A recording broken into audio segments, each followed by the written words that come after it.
নমস্কার। বাকশ্রুতি ইউটিউব চ্যানেলের লৌকিক অলৌকিক এই অনুষ্ঠানের সঙ্গে আপনাদের বিগত কয়েক মাসে বেশ পরিচয় হয়ে গেছে।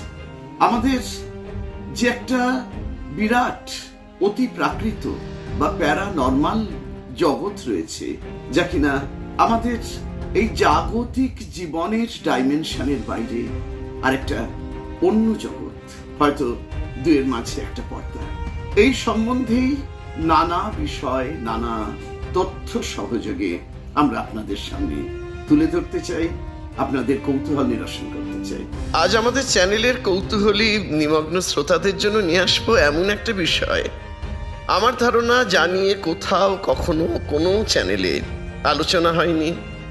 এমনকি ভৌতিক বিষয় নির্ভর যে সমস্ত বই রয়েছে তাতেও এই বিষয়টি অনালোচিত থেকে গেছে, উপেক্ষিত থেকে গেছে।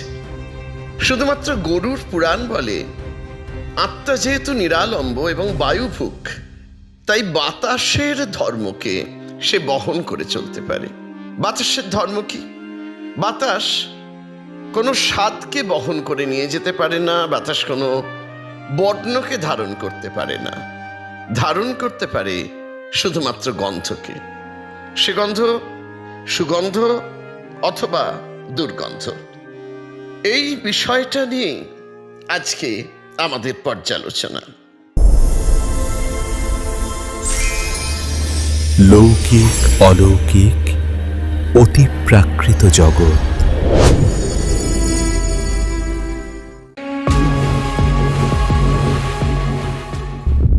লৌকিক অলৌকিক এই পর্যায়ের পর্যালোচনা আজকের বিষয় প্রেতবাহী গন্ধ।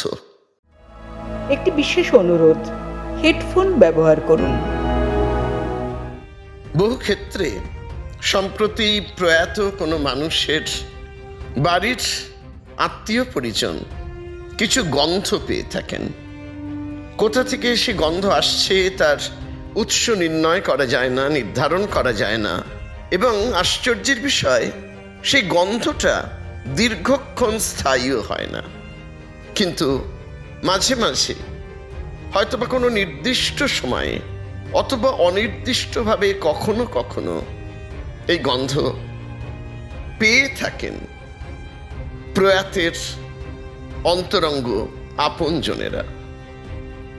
মূলত যারা মৃত্যুদোষ প্রাপ্ত হয়েছেন প্রবলভাবে, অর্থাৎ ত্রিপাদ বা ত্রিপুষ্কর দোষ, তাদের ক্ষেত্রে এই ঘটনাটি ঘটতে বিশেষভাবে দেখা যায় বা দেখা যেতে পারে।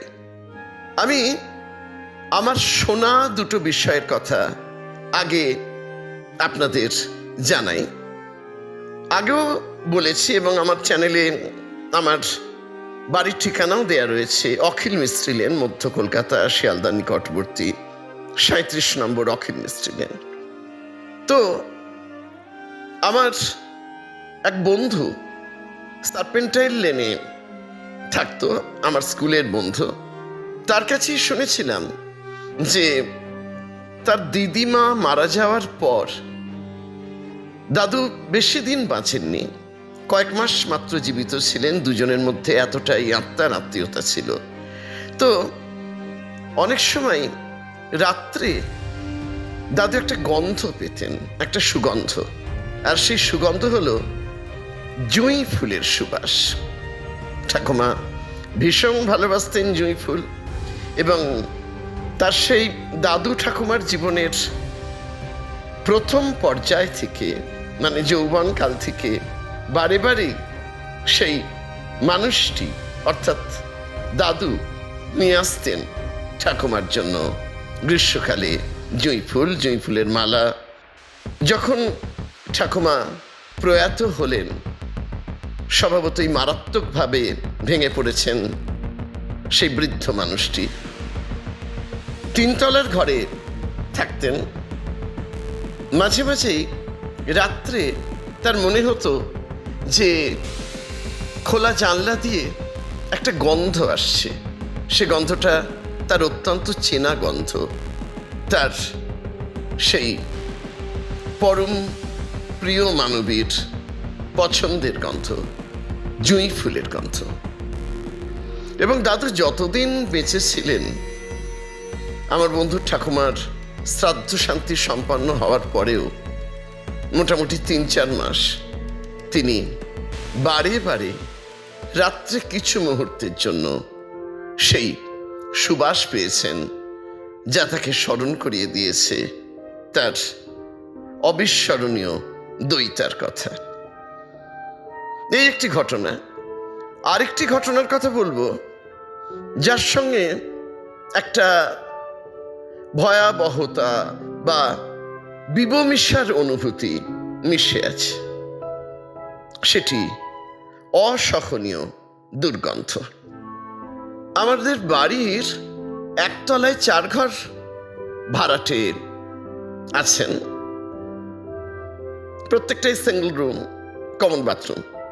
তো বহুদিনের পুরনো ভাড়া, এবং আমি অতি শৈশব থেকেই সেই পরিবারগুলোকে দেখে আসছি এবং সম্পর্ক প্রায় নিকট আত্মীয়ের মতন। তো নিতাই মামা, বৈঠকখানা বাজারে ওদের দোকান। ওর 2 ছেলে ছিল। বড় ছেলে সঞ্জয় ঘরের মধ্যেই আত্মহত্যা করে, সুইসাইড করে ফলিডল খেয়ে। মেদিনীপুরের মানুষ, চাষবাসের কাজে গ্রামের দিকে ফলিডল ব্যবহার হয় কীটনাশক হিসেবে। নিতাই মামা বাড়ি ফিরে যখন আসেন, তখন মুখ দিয়ে গ্যাঁজলা উঠছে এবং মৃতপ্রায় অবস্থা। আমার বেশ মনে আছে, সময়টা গরমকাল, আমার পাঠ্যভবন স্কুলের ছুটি চলছে তখন। এবং সেই বুক ফাটা কান্না শুনে আমি নেমে গেলাম আমার দোতলার ঘর থেকে। তারপর সেই মুহূর্তে সঙ্গে সঙ্গে অ্যাম্বুলেন্স পাওয়া গেল না। ট্যাক্সি করে লাল কাপড় নাড়তে নাড়তে নিয়ে যাওয়া হলো মেডিকেল হসপিটালে, আমাদের বাড়ির খুব নিকটবর্তী হাসপাতাল যেটি। এবং সেখানে তাকে মৃত বলে ঘোষণা করা হলো। এবং যেহেতু এইভাবে মৃত্যু, বিষপানে মৃত্যু, ফলত 2 দিন সেই মৃতদেহ থেকে গেল মর্গে পোস্টমর্টমের জন্য। যেদিন দুপুরে মৃত্যু হয়েছিল তার পরের দিনটা পুরো থাকলো ময়না তদন্তের জন্য দেহ। তার পরের দিন বিকেলে আমরা শবদেহ সমস্ত ফর্মালিটিস কমপ্লিট করে পেলাম এবং নিমতলা শ্মশানে শেষকৃত্য হলো। এরপর থেকে নিতাই মামা এবং মামিমা মাঝে মাঝেই একতলার ঘরে ওরা থাকতেন। 2 জনের কেউই বেঁচে নেই এখন। ওরা একটা গন্ধ পেতেন। যেদিন প্রথম পেলেন, পরের দিন আমাকে বলেছিলেন, দেবাশিস, মনে হয় কোথাও একটা ইঁদুর টিঁদুর কিছু মরেছে, একটা ভীষণ দুর্গন্ধ পাচ্ছি। তো যাই হোক, তারপর সমস্ত ওদের ঘর, পার্শ্ববর্তী ঘর সবটাকে অন্বেষণ করা হলো, প্রায় চিরুনি তল্লাশি, কিন্তু কোথাও কোনো চিহ্ন পাওয়া গেল না এবং গন্ধও পাওয়া যাচ্ছিল না। আমরা ধরে নিলাম নিশ্চয়ই কোথাও কিছু ইঁদুর টিঁদুর মরে পড়েছিল এবং আশেপাশের বাড়িতে, রাস্তায় সেটা ফেলে দেওয়া হয়েছে, সুতরাং মিটে গেল বিষয়টা। কিন্তু ঠিক 2 দিন পর আবার সেই গন্ধ তারা পেলেন এবং প্রায়শই পেতে থাকলেন। মোটামুটিভাবে এই জাতীয় মৃত্যুর ক্ষেত্রে তো 3 দিনে কাজ হয়, কিন্তু মৃতদেহ যেহেতু পাওয়া গিয়েছিল 3 দিনের দিন, সুতরাং ব্রাহ্মণের বিধান মতো 4র্থ দিনে ঘাট কাজ সম্পন্ন করে 5ম দিনে শ্রাদ্ধ হলো। কারণ দেহ দাহ না হলে তো পারলৌকিক ক্রিয়া হয় না। 5 দিনে হলো। 5 দিনের সেই কাজ মিটে যাওয়ার পরেও কিন্তু প্রায়শই তারা গন্ধটা পেতে থাকলেন। মৃত্যু দোষ দেখা গেল যে বার দোষ, তিথি দোষ, নক্ষত্র দোষ, 3টি দোষই পেয়েছে ওই ছেলেটি সঞ্জয়। ত্রিপুষ্কর দোষ এবং তারই সঙ্গে অপঘাতে মৃত্যু। একজন অভিজ্ঞ ব্রাহ্মণ তত্ত্বাবধানে মোট 3 জন মিলে প্রায় সারা দিন ধরে সেই দোষ কাটানোর যে নিয়ম তা পালন করলেন।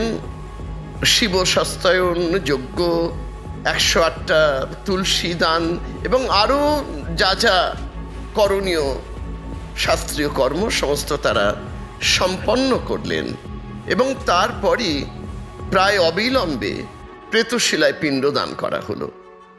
যদিও পিণ্ডদান করতে যেদিন যাওয়া হবে তার আগের দিন ওই নিতাই মামার স্ত্রী মামিমা বাথরুমে পা পিছলে পড়ে গেলেন। প্রচণ্ড কোমরে আঘাত লাগলো, দুজনেরই যাওয়ার কথা ছিল, তিনি যেতে পারলেন না।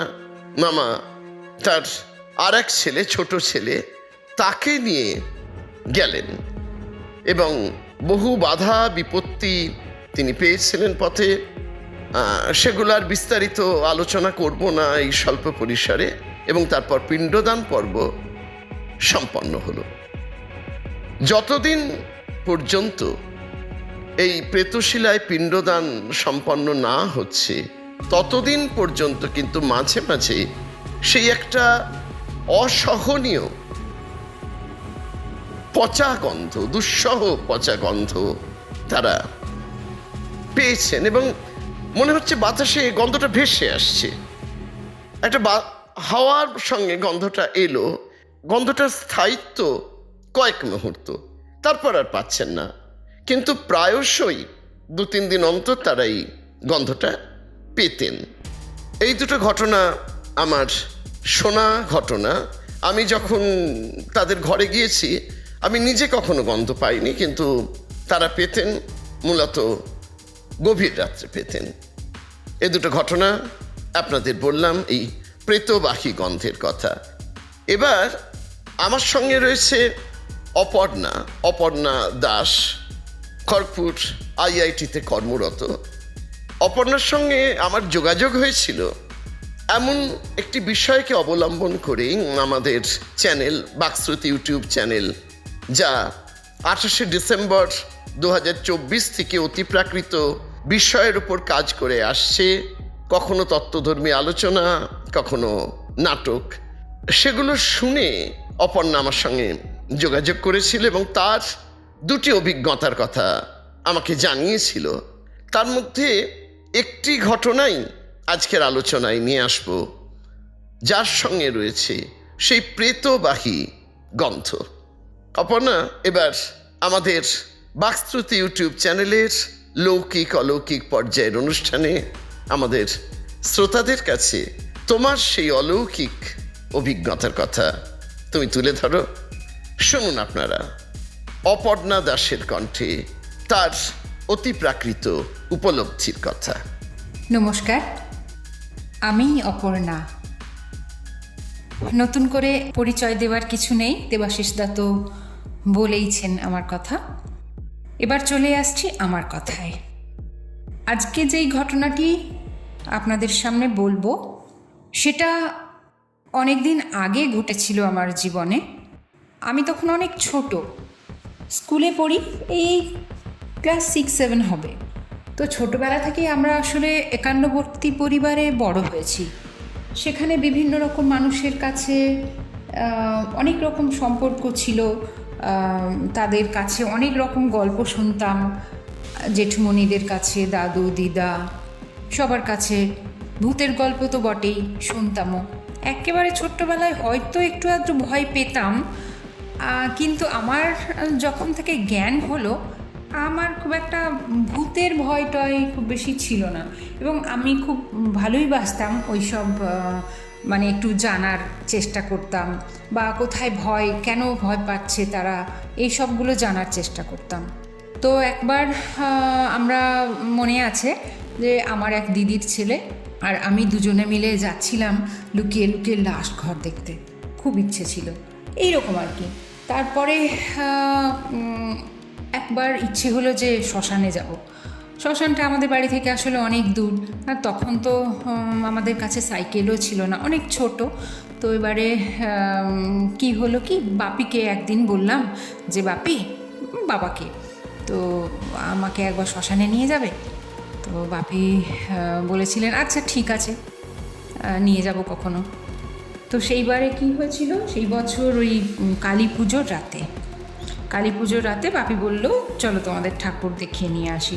আমরা আসলে মেদিনীপুর শহরে বড় হয়েছি, তো সেই মেদিনীপুর শহরের মানুষরা আমরা কিন্তু ছোটোবেলা থেকেই দেখতাম সারা রাত্রি ধরে সবাই মানে যেদিন কালী পুজো হয় সারা রাত্রি ধরে পটাকা ফাটাচ্ছে, তারপরে ওই ঠাকুর দেখতে বেরোচ্ছে, সবাই বেরোতো, আমরা মাঝে মধ্যে যেতাম। তো সেইবারে বাপি বললেন যে ঠিক আছে চলো তোমাদের ঠাকুর দেখাতে নিয়ে যাবো। তো আমি আর ভাই দুজনে রেডি হলাম। তখন রাত্রি প্রায় 2:30-3টে হবে। খুব বেশ নিজের মতো করে সাজুগুজু করলাম। আমার না অনেকটা লম্বা চুল ছিল, মানে অনেক বেশ কোমর ভর্তি, মানে একদম 1 পিঠ চুল। তো সেই তখন তো কত ছোট একটা ফ্রক পরেছি, আর ওই চুলটা একটা হস্টেল বানিয়েছি। তো সেরকম করে বাপির সাথে আমি আর ভাই দুজনে মিলে বাপির গাড়িতে চড়ে গেলাম। প্রথমে বাপি আরও মেদিনীপুর শহরের যেগুলো বিখ্যাত ওই অনেক কালী ঠাকুর হয় সেগুলোর ইতিহাস বলতেন। বাপির অনেক পড়াশুনো ছিল, তো বাপি একদম সেই ওইটা বোঝাতেন পুরো ইতিহাস, তারপরে যেখানে যা যা ঘটনা ঘটেছে সেইগুলো আমাদের জানাতেন। তো একদম শেষে আসলাম ওই শ্মশানে। তো সেখানে আসতেই দেখলাম কালী মন্দির আছে, শ্মশান কালী মন্দির, সেখানে প্রণাম করলাম। প্রণাম করে তারপর আমি বাপি ভাই 3জনে শ্মশানের সেইখানে গেলাম যেখানে মৃতদেহ সৎকার করা হয়। তো সে আগে কিন্তু ওই ইলেকট্রিক চুল্লি তো ছিল না, সব ওই দাহ করাই হতো। তো আমরা সেদিন গিয়ে দেখলাম একটি ওই রকম কার্য সম্পন্ন হয়ে গেছে, প্রায় একটুখানি জ্বলছে আর কি, মানুষজন আর নেই বললেই প্রায় চলে গেছে সবাই, আর তার ছড়িয়ে ছিটিয়ে কিছু জিনিসপত্র পড়ে আছে। তো সেইখানে যে সেই সব রকম ওই গন্ধ মেশানো, মানে আতর ধূপ, একটা সুগন্ধ কিন্তু তীব্র গন্ধ, সেইটা বেশ অনেক পুরো শ্মশানের মানে ছড়িয়ে আছে গন্ধটা। তো তারপরে আমার তো বেশ একটা অন্যরকম কৌতূহল ছিল, শ্মশানে আসবো, এসে গেছি সেই জায়গায়, আমি ঘুরছি নিজের মতো করে। তারপরে এলাকাটা বেশ একটু বড় সড়ই। তারপরে আমি একটা জায়গায় গিয়ে বসলাম। তখন বাপি আর ভাই ওরা দুজনে একটু বাইরে চলে এলো। তো তখন তো অত মাথায় বুদ্ধি নেই, অনেক ছোট। দেখলাম যে ওই গাছ ছিল, অনেক বড় বড় গাছ সেখানে।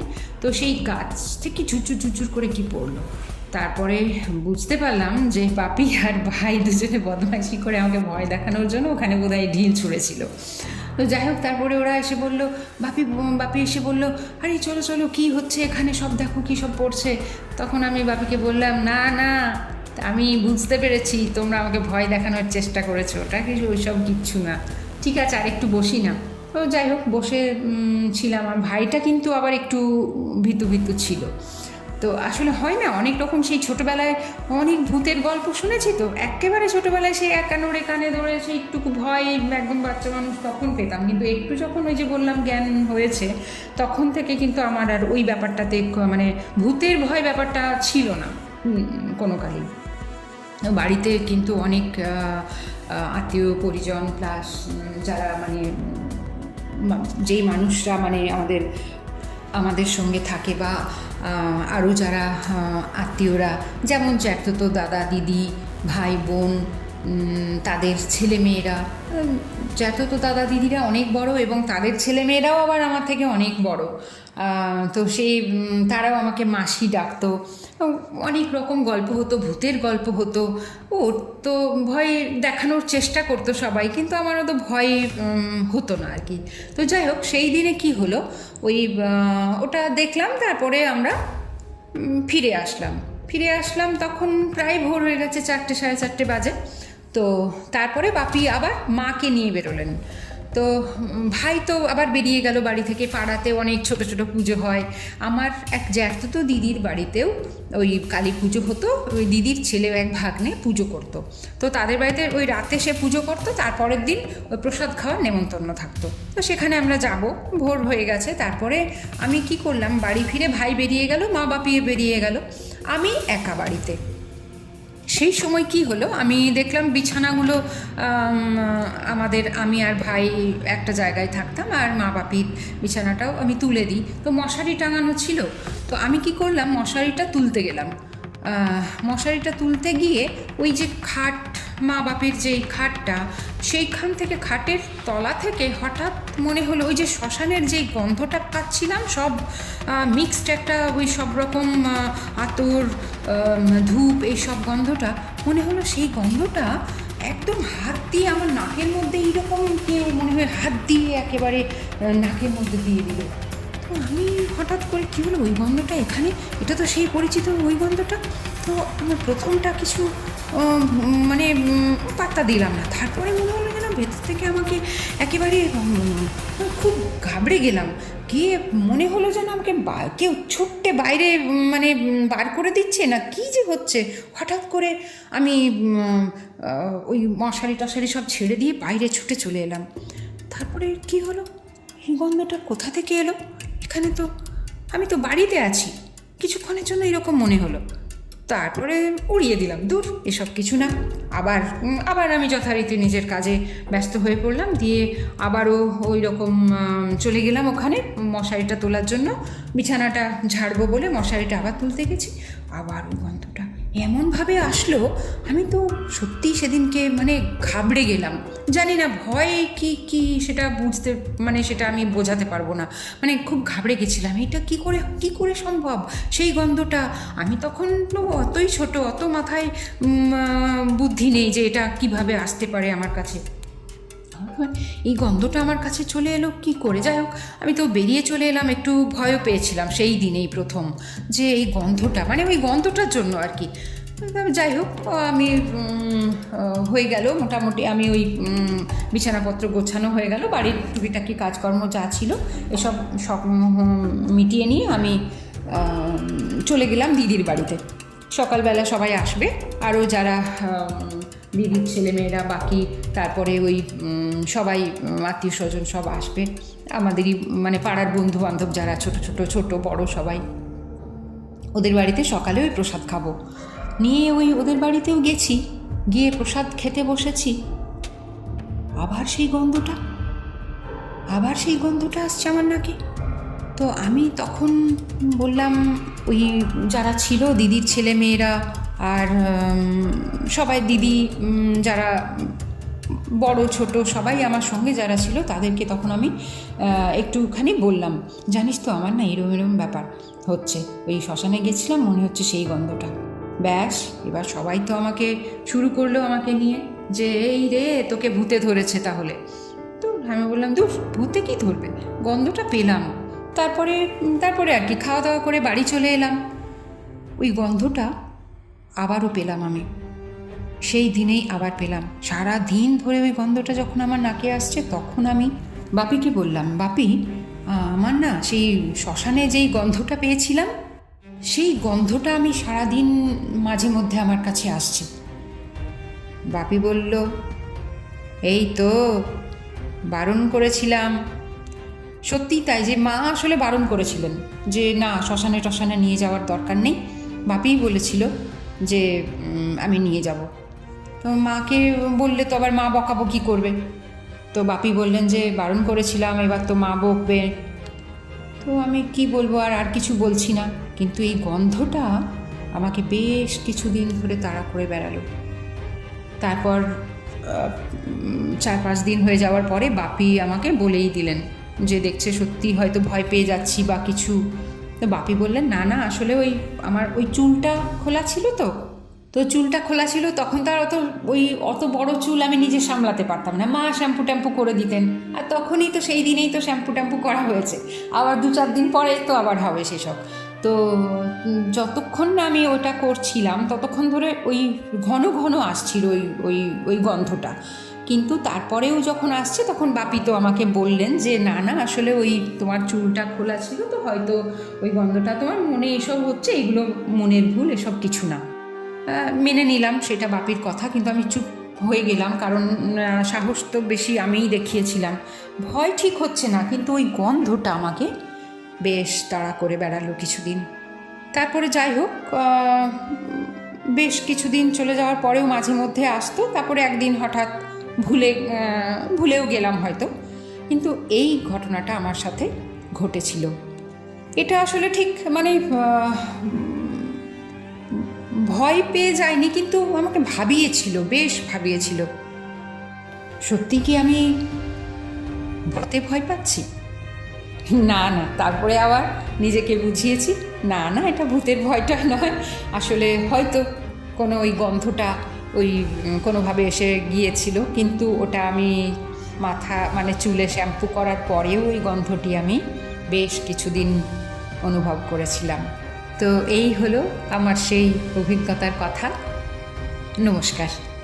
আপনারা এতক্ষণ অপর্ণার কাছে অপর্ণার কণ্ঠে শুনলেন ওর এক ভয়াবহ অভিজ্ঞতার কথা, যে বিভীষিকাময় স্মৃতি এখনও ওকে তাড়া করে ফেরে।